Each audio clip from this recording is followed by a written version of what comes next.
जय हिंद, वंदे मातरम, जय श्री राम। दोस्तों, नुपुर शर्मा ने जो बोला सो बोला, बट उसको उकसाया किसने? किसने उकसाया उसको? उसके बारे में कोई बात नहीं कर रहा है।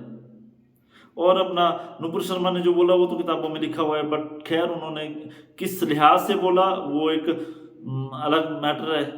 बट उसके पहले जो वो टोपीधारी जो टटपुंजिया है रहमानी, वो क्या बोल रहा है? जगह जगह शिवलिंग पाए जाते हैं। शिवलिंग का मजाक उड़ा लो, कोई बात नहीं। भोलेनाथ का मजाक उड़ा लो, कोई बात नहीं। हमारे देवी देवताओं को गाली दे दो, कोई बात नहीं, कोई पूछने वाला नहीं है। बट कुछ भी अगर किसी और के खिलाफ बोला तो सरतन से जुदा, सरतन से जुदा। ये दोगलापंथी, ये दोगली राजनीति, ये दोगलापन कब तक चलेगा? अगर किसी एक आराध्य की सजा, आराध्य को कुछ गलत बोलने की सजा तन से जुदा सर है, तो दूसरे का भी वही करो जो किसी दूसरे के आराध्य को ऐसे बोल रहा है। वहां पे सबकी बोलती क्यों बंद हो जाती है? वहां पे बोलो ना, खुल के बोलो।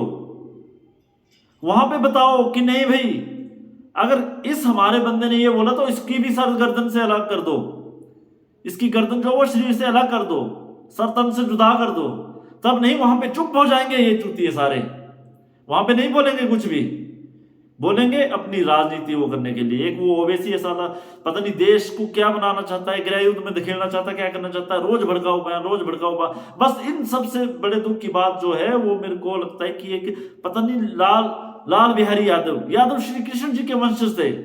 और वो ऐसा क्या बोल सकते हैं, बोलते हैं ना कि अब हर घर में राम और लक्ष्मण नहीं पैदा हो सकते, कहीं कि रावण और कंस भी आ जाते हैं।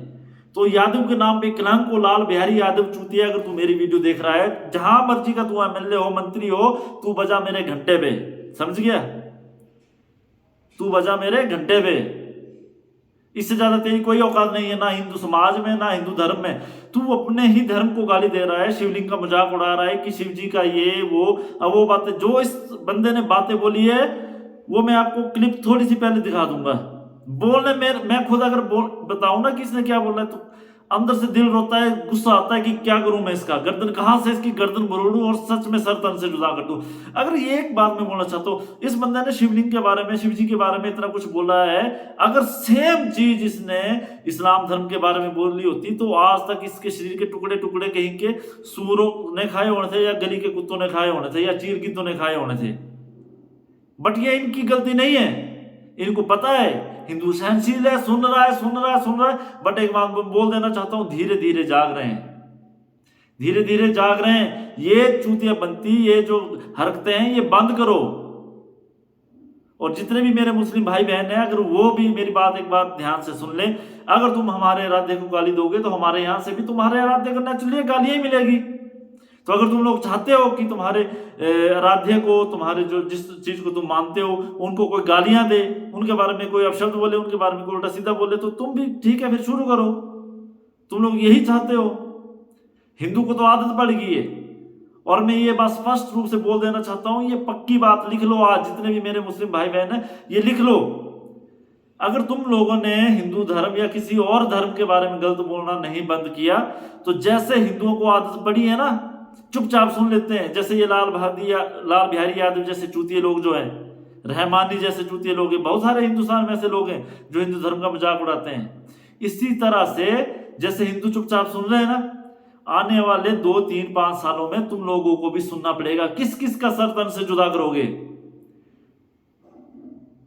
तो सबसे बड़ी बात देखो, एक बात है कि अगर तुम्हारे वहां से भी कोई गलत बोलता है तो तुम खुद उसके खिलाफ खड़े हो ना।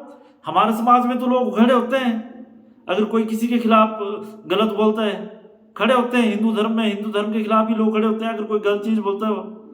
नरसिंहानंद जी के खिलाफ कितने लोग खड़े हुए, और भी जितने लोग ऐसे दूसरे धर्म के बारे में गलत बातें बोलते हैं, उनके खिलाफ हिंदू लोग ही खड़े होते हैं।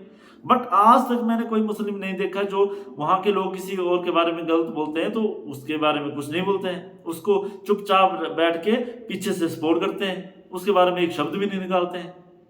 तो देखो, अगर आज तुम लोग उनको सपोर्ट करोगे तो कल को अपने आराध्य, अपने धर्म के, अपने मजहब के बारे में गलत चीजें सुनने के लिए तैयार हो। और हिंदुस्तान की सरकार से एक ही रिक्वेस्ट है कि प्लीज सच बोलते हैं ये लोग, जो भी किसी के आराध्य का अपमान करता है ना, उसका सच में सर तन से अलग कर दो। चाहे वो हिंदू धर्म का अपमान करे, चाहे वो मुसलमानों का अपमान करे, चाहे ईसाइयों का, चाहे सिखों का। क्योंकि देश में इस तरफ जो अराजकता जो फैल रही है ना, बहुत गलत लेवल पे जा रही है, बहुत गलत लेवल पे। और मेरी सभी भाइयों से माफ़ी है कि बहुत क्या लगभग 1-1.5 साल से मैं अनटच था, बट आज से वीडियो कंटिन्यू आनी शुरू हो जाएगी। आप सबसे रिक्वेस्ट है कि जैसे आपने पहले प्यार किया था, पहले प्यार दिया था, वैसे ही आप आगे भी आप अपना प्यार बनाए रखेंगे। जय श्री राम।